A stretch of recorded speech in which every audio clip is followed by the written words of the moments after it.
I knew something was wrong the second the key refused to turn. It was a cold Monday morning in late January, the kind that hangs in the air like a breath that never exhales. I had just returned from St. Joseph's Hospital, still in the same jeans I'd been wearing for 2 days, still carrying the same overnight bag I'd packed when Ethan collapsed. The bouquet in my left hand, roses and lilacs from his coworkers, had wilted in the back seat of my car overnight. My eyes were swollen, lips cracked from too much crying and too little sleep. I had watched my husband die in the cardiac unit 12 hours earlier. I wasn't ready to face the silence of our house, but I wasn't ready for what I saw instead. I stepped onto the porch and slid my key into the front door. It jammed. I pulled it out, tried again. Nothing. My heart stuttered.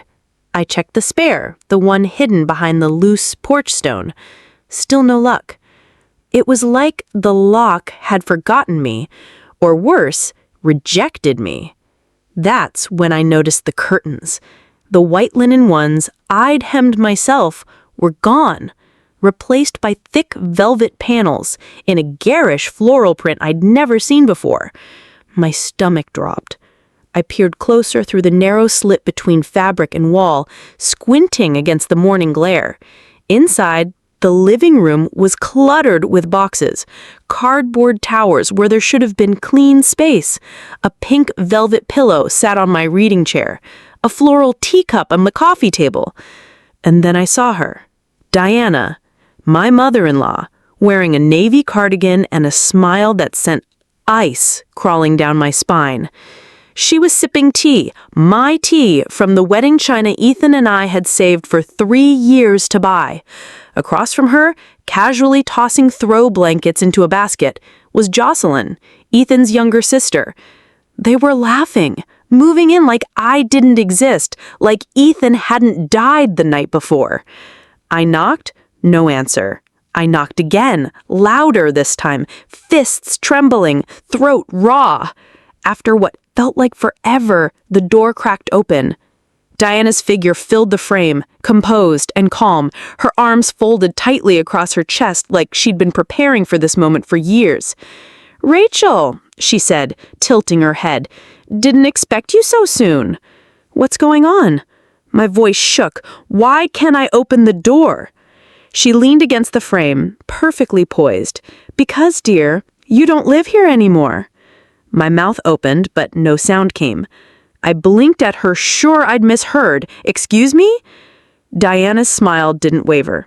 "Ethan paid for this house. My son, not you. There was no prenup, no child, and no real contribution on your part. It's time this house returned to his real family." For a moment, I thought the cold I felt was from the weather, but it wasn't. It was coming from her. "I'm his wife," I whispered. "We bought this house together. I refinanced it when his business failed." "Oh, please," Diana cut me off, waving a dismissive hand. "You played house while he worked. Now that he's gone, your lease is up." Behind her, Jocelyn appeared with 2 of my serving plates in hand. "You left the side door unlocked when you went to the hospital," she said with a smirk. "We figured you wouldn't mind." I felt my knees wobble, laughed, not out of humor, but the kind of hollow, stunned disbelief that bubbles up when reality snaps too sharply to bear. "What's so funny?" Diana narrowed her eyes. I steadied myself, wiped a tear that I wasn't even sure came from sadness anymore. "You're unpacking pillows and pouring tea in a house you think belongs to you," I said slowly, "but you have no idea what you've just stepped into." The smile on Diana's face faltered, just for a second. It was the only crack I needed. I turned and walked back to my car. My keys were useless now, but I had something better, something she didn't know about yet. And by the time I was done, Diana would wish she'd never touched a single cup in my kitchen.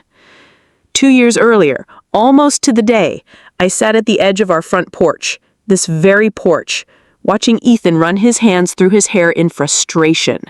It was January then too, just colder, darker. His startup? I knew how to slip it open without a sound. Inside, the house smelled different. Not bad, just foreign. The lavender air fresheners I hated were everywhere. My framed photos had vanished from the hallway walls, replaced by landscape prints I didn't recognize. There was a sharp pang in my chest as I realized someone had rearranged the throw pillows on the couch. Ethan's side of the sofa was empty. No blanket, no coffee mug, no trace.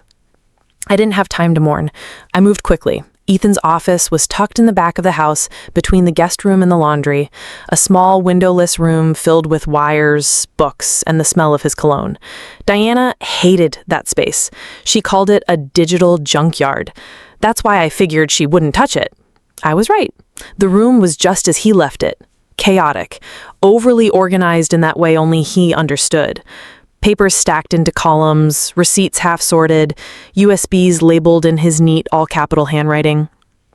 I stood in the doorway for a moment, letting the silence settle around me like a second skin. Then I went to work. Top drawer, receipts from a freelance job. Second drawer, business cards, old flash drives, and a sticky note reminding him to cancel a dentist appointment. I rifled through them all, unsure what I was looking for, just chasing a memory, or maybe a signature. Anything that could tie him, this place, and me back together. And then I saw it. A slim black folder wedged between two instruction manuals on his desk. Across the top, in his unmistakable hand, post-nup, do not discard. I froze. We never signed a prenup, not once. We married in our mid-30s, broke, but in love, trusting each other implicitly. Ethan joked that paperwork ruined the romance. But post-nut? I opened the folder slowly. Inside were 3 printed pages on legal letterhead dated 2 weeks after our second anniversary. I scanned for my name, his name, signatures, terms, and there it was, under a highlighted clause. In the event of the husband's passing, all jointly owned assets, including real estate, are to be transferred wholly to Rachel Monroe, unless otherwise specified in a last will and testament. There was no will, but this was binding. At the back of the folder, I found a folded sheet of notebook paper. The handwriting was unmistakable. Ethan's casual slant, darker ink than usual. 4 short lines. If you're reading this, it means something awful has happened. If Mom tries anything, show this to your lawyer. You know how she is. Keep this safe, Ratch. My breath caught. It was the first time I'd seen his handwriting since the hospital. The curve of the R in my name, the way he still signed just E, like a note passed in class. My knees buckled and I had to sit down. I read the note twice, 3 times. My heart ached with something too complicated to name. Grief, vindication, guilt, maybe even gratitude. Ethan knew, on some level, he knew Diana wouldn't stop. And despite all his flaws, he had tried to protect me the only way he knew how. I tucked the folder into my coat and left the house through the back door just as I'd come in. That night, back at the motel, I didn't sleep again. But I didn't cry either. Instead, I stayed up rereading the post-nup until the words stopped blurring. By sunrise, I had called Angela Flores, my old college roommate turned real estate attorney, and scheduled a meeting. Because now, I had the paperwork and just enough anger to use it. Wednesday afternoon arrived gray and listless, the kind of day where even the sun seemed reluctant to show up. I had just returned from my meeting with Angela, who, despite not seeing me in years, had wrapped me in a hug like no time had passed. She didn't ask how I was, just looked me in the eye and said, "We're going to make this, right?" I was halfway through a bowl of instant soup in the motel kitchenette when I heard it, the sharp knock at the door. 3 quick raps, the kind of knock that carries entitlement. I opened the curtain just enough to see the outline of Diana standing outside, dressed in black, like she had walked straight out of a grieving tour of a soap opera. Next to her was a man in a gray suit, square jaw, clipboard in hand, wedding band gleaming. Lawyer. I didn't open the door. Instead, I stepped outside, coat zipped to the chin, folder in hand. I closed the motel room behind me and met them in the parking lot where the wind whipped Diana's scarf sideways. "Rachel," she said, smiling thinly, "this is Mr. Langley, my family attorney. We're here to discuss next steps regarding the house. Next steps. I repeated, my voice even. Diana nodded like this was a real estate negotiation between civil parties and not a home invasion staged during the funeral week. Since Ethan left no will, his estate, including the house, is subject to division among next of kin. As his mother and sister, we have legal rights.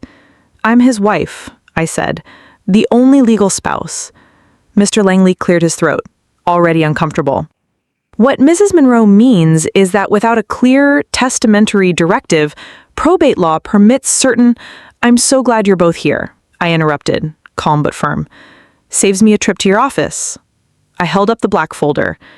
Diana's smile faltered. This is a notarized postnuptial agreement, I said. Signed 3 years ago, 2 witnesses, legal letterhead. It transfers all shared assets to me, the spouse, in the event of Ethan's death. I let the silence sink in. Mr. Langley reached out. May I see that document? No, I said quickly, pulling the folder back. You'll get a copy through official channels. I've already retained counsel. Diana's expression cracked, just slightly. You're bluffing, she hissed. Am I? I asked, stepping back toward my motel door. Because if I'm bluffing, you should feel confident enough to go back to your car and celebrate. But if I'm not, then you've committed trespassing, unlawful entry, and you've tampered with property that doesn't belong to you. Mr. Langley took a step away from her, subtly. You don't get to win this time, Diana said, her voice lower now, venom barely concealed. You were never part of our family. You stole my son from us. I tilted my head. He wasn't a trophy, I replied. He was a man, and I didn't steal him. You pushed him away the second he stopped living by your script. I didn't wait for her to reply. I turned my back and walked inside, locking the door behind me.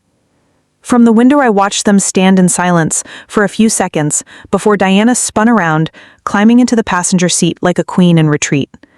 The lawyer followed, awkward and flustered. They didn't knock again. That night, I sat on the edge of the motel room and opened Ethan's letter again. I ran my fingers across the ink, wondering if he ever imagined how fast she'd come for me, how shameless she'd be. Maybe he had. Maybe that's why he wrote it. I didn't sleep much. The adrenaline made rest impossible. My hands kept twitching.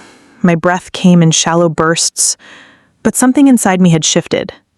I wasn't just reacting anymore. I was preparing. And the next move would be mine. By Friday morning, the motel room felt like it had absorbed my grief.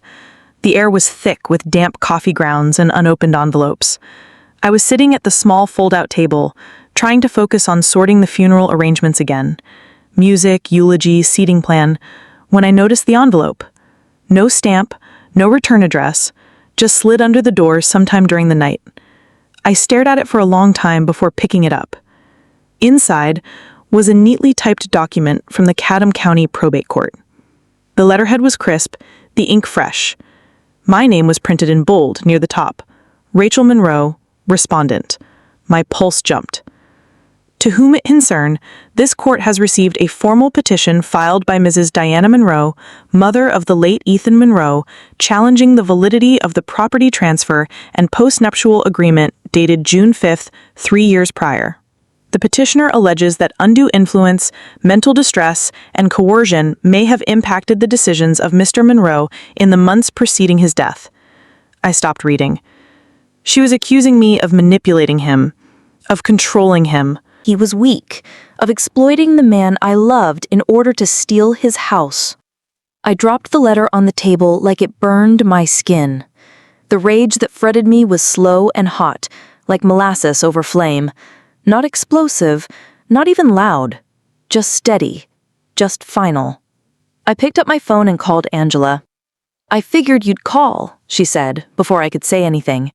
She's saying I coerced him, I said flatly, that I forced him to sign the postnup. Angela's voice was calm, too calm. That's not new. It's what people do when they don't have legal footing. They sling mud and hope something sticks. She wants to take everything, I whispered. Not just the house. She wants to rewrite who he was, who we were. She wants control, Angela corrected. This isn't about money, Rachel. It never was. I stared at the corner of the ceiling, feeling that cold motel air wrap around my ankles.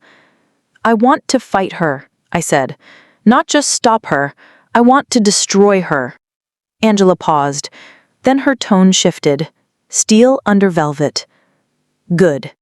But we do it smart. You don't speak to her. You don't respond. You let me build this like a wall, one brick at a time. We hung up. I stared at the court letter for a long time, then folded it, slid it back into the envelope, and tucked it into my suitcase. That afternoon, I received a text message from a number I hadn't seen in over a year. James Harding, Ethan's former business partner. Hey, Rachel. I don't want to get involved, but Diana reached out. She asked about Ethan's mental state during the last few months. Wanted to know if I had emails, medical stuff, anything about confusion or forgetfulness. I didn't say anything, but she mentioned that one investor meeting, remember? He came back pretty out of it. I just wanted to give you a heads up. I stared at the message until the screen went dark. Of course, I remembered that day. 3 months before Ethan died, he'd come home from a client meeting pale and shaken, said he forgot where he parked, forgot the name of the guy he'd just met. He blamed it on stress, insomnia, too much caffeine. But Diana, she must have gotten wind of it. She was building a case. If she could convince the court that Ethan hadn't been of sound mind, even if it was all circumstantial, she could unravel everything. Undue influence was hard to disprove, especially if it came with whispers, with concerned family and unanswered questions. That was the moment I remembered something Ethan said almost offhand one night after dinner. I have an appointment at St. Michael's next week, he'd said. Neurology, just to rule stuff out. Probably nothing. I hadn't gone with him. He told me not to worry. I scrambled off the bed, yanked open my suitcase, pulled out the folder of documents and dumped it across the bedspread. I tore through everything. Utility bills, mortgage receipts, old birthday cards, even a dentist reminder. Then, tucked inside a pile of unopened mail from 3 months ago, I found it. A sealed envelope from St. Michael's Neurology Clinic. I opened it with shaking fingers. Dear Mr. Monroe, following your recent cognitive assessment, we are pleased to inform you that your results fall within the normal range.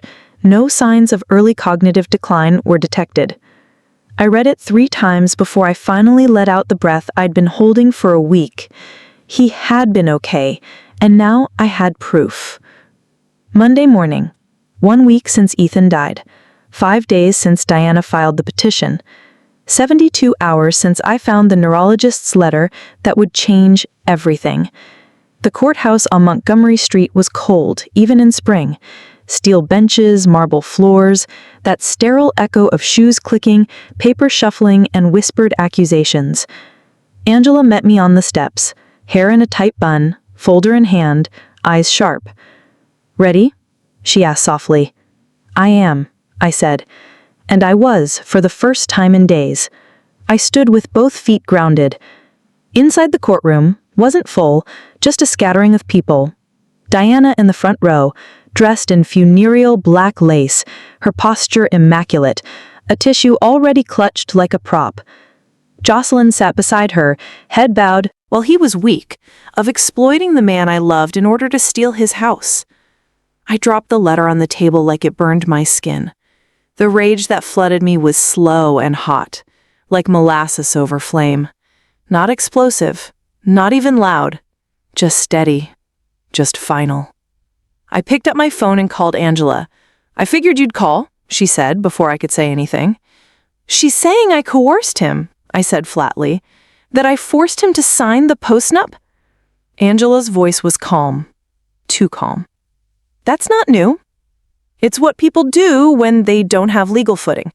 They sling mud and hope something sticks. She wants to take everything, I whispered. Not just the house. She wants to rewrite who he was, who we were. She wants control, Angela corrected. This isn't about money, Rachel. It never was. I stared at the corner of the ceiling, feeling that cold motel air wrap around my ankles. I want to fight her, I said. Not just stop her. I want to destroy her. Angela paused. Then her tone shifted.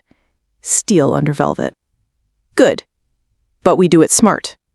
You don't speak to her. You don't respond. You let me build this like a wall, one brick at a time. We hung up. I stared at the court letter for a long time, then folded it, slid it back into the envelope, and tucked it into my suitcase. That afternoon, I received a text message from a number I hadn't seen in over a year. James Harding, Ethan's former business partner. Hey, Rachel, I don't want to get involved, but Diana reached out. She asked about Ethan's mental state during the last few months, wanted to know if I had emails, medical stuff, anything about confusion or forgetfulness. I didn't say anything, but she mentioned that one investor meeting, remember? He came back pretty out of it. I just wanted to give you a heads up. I stared at the message until the screen went dark. Of course I remembered that day. 3 months before Ethan died. He'd come home from a client meeting pale and shaken, said he forgot where he parked, forgot the name of the guy he just met. He blamed it on stress, insomnia, too much caffeine. But Diana, she must have gotten wind of it. She was building a case. If she could convince the court that Ethan hadn't been of sound mind, even if it was all circumstantial, she could unravel everything. Undue influence was hard to disprove, especially if it came with whispers, with concerned family, and unanswered questions.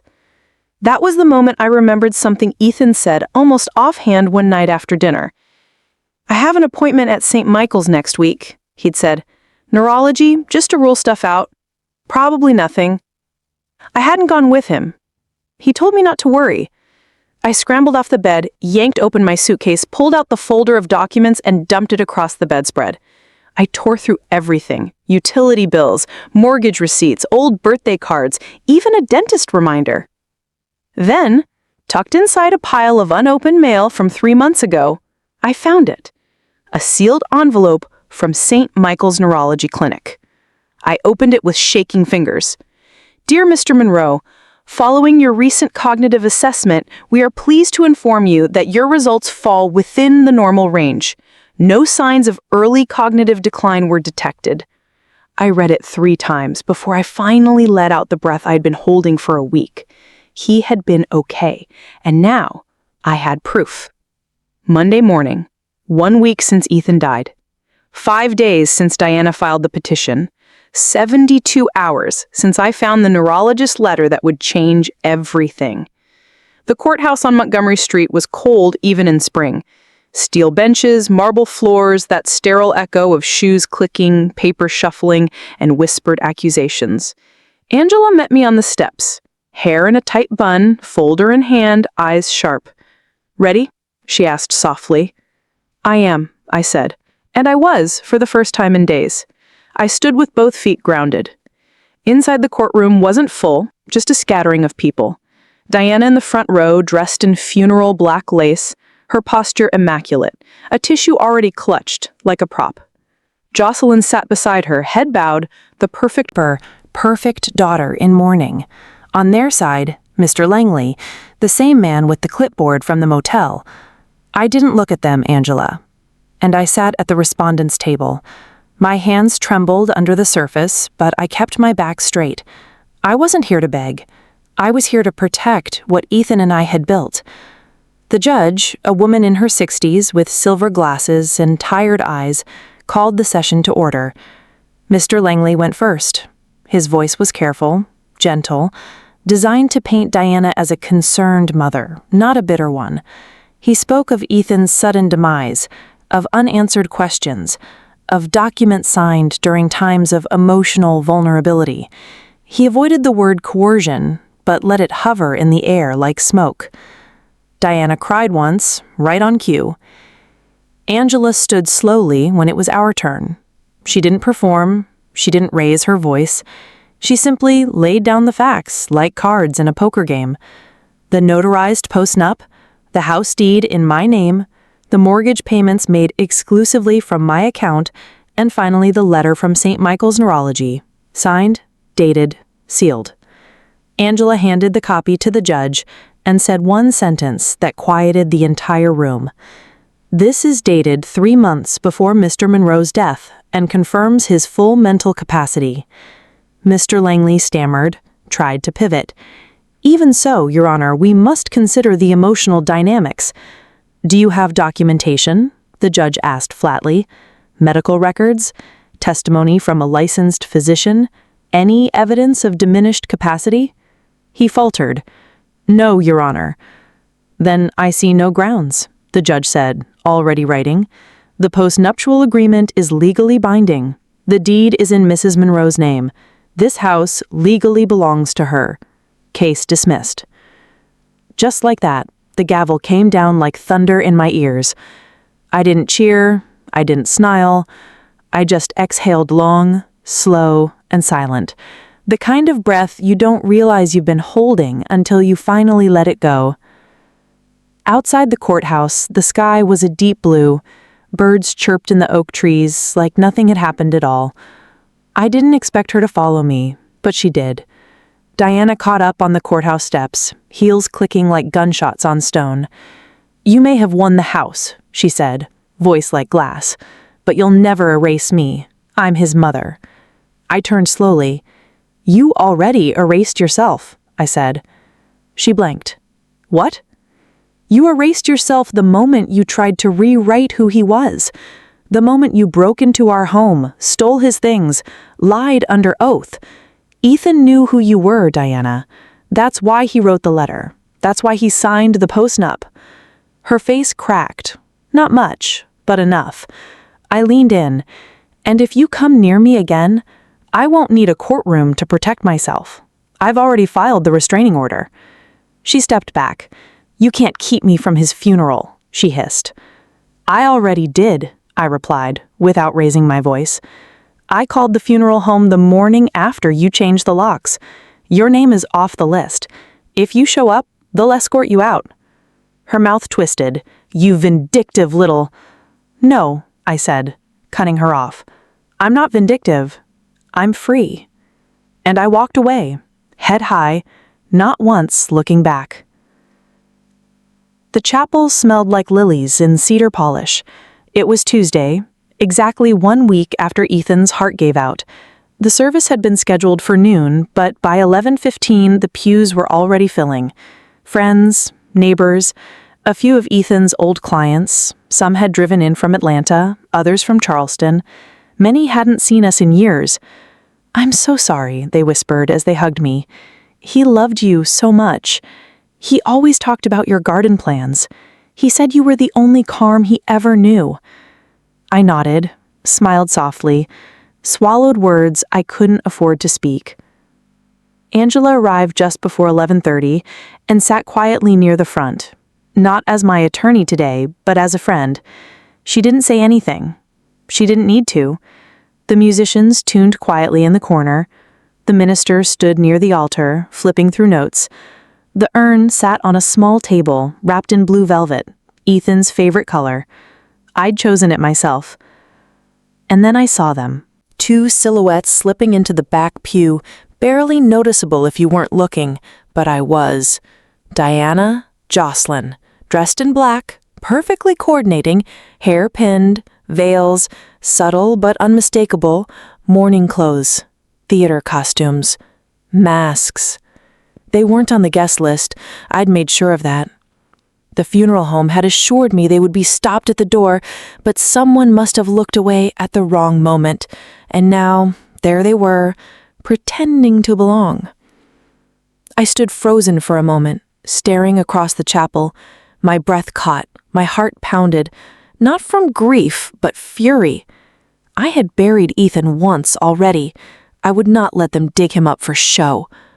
Angela turned toward me slightly. Want me to handle it? She whispered. I shook my head. No, I would do it myself. I walked slowly down the aisle, heels echoing in the sudden silence. Every head turned. The music paused. Even the minister stepped aside, sensing something sacred in motion. When I reached the back, Diana looked up. Her smile was small. Jocelyn's eyes flickered away.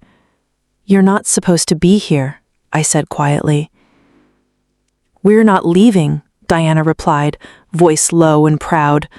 "I gave birth to him." "Then you should have respected his wishes. I'm his mother, and I'm his wife." My tone didn't rise. The only one he chose. She straightened, defiant. "You can't stop me from mourning my own son." "Not mourning," I said. "Performing." She blinked. "I will walk out right now," I added, "and I'll take the minister with me. We'll finish the service at a park, at a parking lot, at a kitchen table. I don't care. But you will not sit here and pretend you didn't try to erase him. You don't get to use his death for dignity you never earned." For a second, no one moved. Then Jocelyn's voice broke the silence. "Mom," she said softly, without meeting anyone's eyes, "let's go." Diana turned toward her, stunned. "We're not wanted here," Jocelyn added. "Let's stop pretending." She stood, and slowly Diana followed. There was no scene, no screaming, no tug of war, just the sound of 2 pairs of heels walking away and the soft click of the chapel door closing behind them. When I turned back toward the altar, the entire room exhaled. I walked slowly to the front. The music resumed, the minister nodded, and with my hand steady, I stood before Ethan's urn and said goodbye. Not surrounded by liars, not interrupted by venom, but wrapped in silence, in truth, and in the love of people who actually knew who he was. And for the first time since he died, I felt peace. The day after the funeral, the house was silent. Not the kind of silence that comforts, but the kind that watches you, waits for you to crack. I stood at the kitchen sink in Ethan's old sweatshirt, fingers wrapped around a chipped mug. The coffee had gone cold an hour ago, but I hadn't moved. Outside the window, the garden was bare. Just turned soil and the beginnings of what would come later. Maybe. If I could keep going. I turned around slowly, half expecting to see Ethan sitting at the table, humming some off-key song, legs kicked up like he always did. But the chair was empty. The mug was his. The silence was mine. I had survived the funeral, survived court, but I hadn't stopped waiting for the other shoe to drop. So when I looked out the front window and saw Diana's car parked across the street, I wasn't surprised. It was early, barely 7 a.m., the engine was off, the windows rolled halfway down, a slow stream of cigarette smoke curled through the air. She sat still, hands resting on the wheel, staring straight ahead. She didn't knock, didn't approach, just watched. I didn't move either. I didn't call Angela. I didn't take a picture for evidence. I just picked up my coffee, walked calmly out onto the front porch, and stood there barefoot, hair undone, mug in hand. I met her eyes. She flicked her cigarette out the window. The car rumbled to life, and then she drove away. No threats, no shouting, no final word, just gone. But I knew it wasn't surrender. It was retreat, a reminder, her way of saying, I still exist. I went back inside, locked the door, and exhaled. That night, I didn't sleep, not from fear, not anymore, but from something quieter, heavier, like my body still bracing for impact even when the danger had passed. For 3 days, she didn't come back. I spent them cleaning, sorting Ethan's files, touching every drawer and surface he'd once used. The process was brutal. Each receipt a memory, each pen with his bite mark, a tiny cut to the chest. On the 3rd afternoon, I found his old gardening notebook, the one he used to fill with plans, doodles, dreams of a backyard space where things could grow without judgment. He had drawn marigolds, labeled every seed, even taped down a packet with a note for Ratch, "One day when you're ready." I wasn't ready, but I went outside anyway. I dug where he marked, turned the soil with bare hands, planted every seed, watered them gently, sat beside them as the sun went down. And for a moment, I forgot the lawsuits, the accusations, the funeral seating chart. I remembered his hands, his laugh, his stupid gardening hat. And when I went back to the front door that night, I found the envelope. No stamp, no handwriting, just 6 words printed in bold block font on a sheet of plain paper. This house will always be mine. I stared at it for a long time. Then I laughed. Not bitterly, not out of rage. Just lightly, with something that sounded like release. She had nothing left. No claim, no proof, no presence. Just 6 words from a woman who had already been removed from my will, my wedding, my life. I took the paper outside, walked to the garden, dug a small hole in the soil under Ethan's marigold bed, buried the letter deep, covered it with earth, fertilizer. I thought maybe something good would grow from it. I brushed the dirt from my fingers and whispered, "You don't haunt me anymore." Then I went inside and made tea with cinnamon because Ethan always said grief needed something sweet. Spring came early that year. The air smelled like turned earth and lemon blossoms. The garden outside, once just dark soil and scribbled dreams in Ethan's notebook, was beginning to stir. Shoots pushed through the dirt, small and stubborn. Green things fought their way toward the sun. Every morning I watched them with coffee in hand, wrapped in Ethan's flannel shirt. No muck-ups, no expectations, just breath. I didn't hear from Diana again. Not a letter, not a phone call, not another car parked across the street. Whether it was the restraining order or the garden or simply the truth finally sinking in, I didn't know. And I didn't care. She was no longer present, just a shadow in the rearview mirror, a past tense. The house changed with the season. I painted the guest room a soft sage green, took down the photos she'd replaced, and put up new ones of me and Ethan at the lake, of our dog Max before he passed, of sunsets we'd chased instead of arguments we'd avoided. I cleaned out the office, but left one drawer untouched, his drawer. Not as a shrine, just as a promise. Some nights I sat by the window and talked to him aloud about the garden, about the marigolds, about how somehow I was still here. I didn't expect answers, but sometimes the wind shifted just right, and I felt less alone. I also went back to work, not out of desperation, but out of choice. I reopened my interior design business, small at first, one client at a time, a grieving widow who wanted to repaint her kitchen to feel less like his space, a retired couple building a sunroom to grow orchids, a young woman who just left her fiancé and wanted her apartment to feel like hers again. They didn't know my story, but I saw pieces of myself in every one of them. I designed like I was planting, with care, with vision, with a quiet kind of power. One Saturday morning, as I trimmed back the rosemary in the kitchen window, I noticed an envelope had arrived by regular mail. No threats, just a check, a refund from the funeral home. The card inside said, "You handled everything with grace." Ethan would have been proud. No signature, no return address, but I recognized the handwriting. It was Jocelyn. The note into the back of Ethan's garden journal. It didn't change the past. Didn't fix anything, but it was something. And something was enough.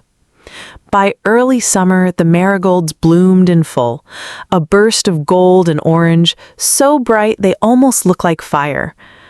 I sat beside them barefoot, dirt under my nails, sun on my cheeks, and I whispered the final thing I needed to say. I didn't win because I took something from you, Diana. I won because I refused to let you take me. The wind rustled through the leaves. The chimes on the porch sang a soft, crooked song. And somewhere inside the air, I could almost hear Ethan laugh. They always say that grief fades with time. It doesn't. It changes. It shifts. It softens at the edges, maybe, but it never disappears. It just folds itself into your routine, into the tea you make in the morning, into the silence between songs on the radio, into the way your hand still reaches for someone who isn't there. Ethan is gone. That is the truth. But so is the woman I used to be. The woman who kept the peace at any cost, who let her mother-in-law speak over her, push her out, claim what wasn't hers, who sat at the end of long dinners smiling through invisible wounds, who disappeared so someone else could feel seen. That woman died the day Ethan did. And in her place, I planted something else. Not revenge, not bitterness, just roots. The garden out back is wild now. Not messy, not untamed, just alive. Marigolds and mint, rosemary and lavender. I added a bench near the back fence, beneath the maple tree Ethan once wanted to hang wind chimes from. I sit there some evenings, not to cry, but to remember who I've become. It turns out the sweetest revenge isn't courtroom victory. It's the quiet click of a door locking from the inside. It's drinking coffee in your own kitchen without fear. It's breathing deeply in a space that no longer smells like shame. I don't tell people everything that happened. Not always. But when someone asks, some widow at church, some woman at the market whose hands shake while she writes a check, I tell them the truth in pieces. I tell them, you don't have to be polite to someone who erases you. You're not selfish for locking your doors. You don't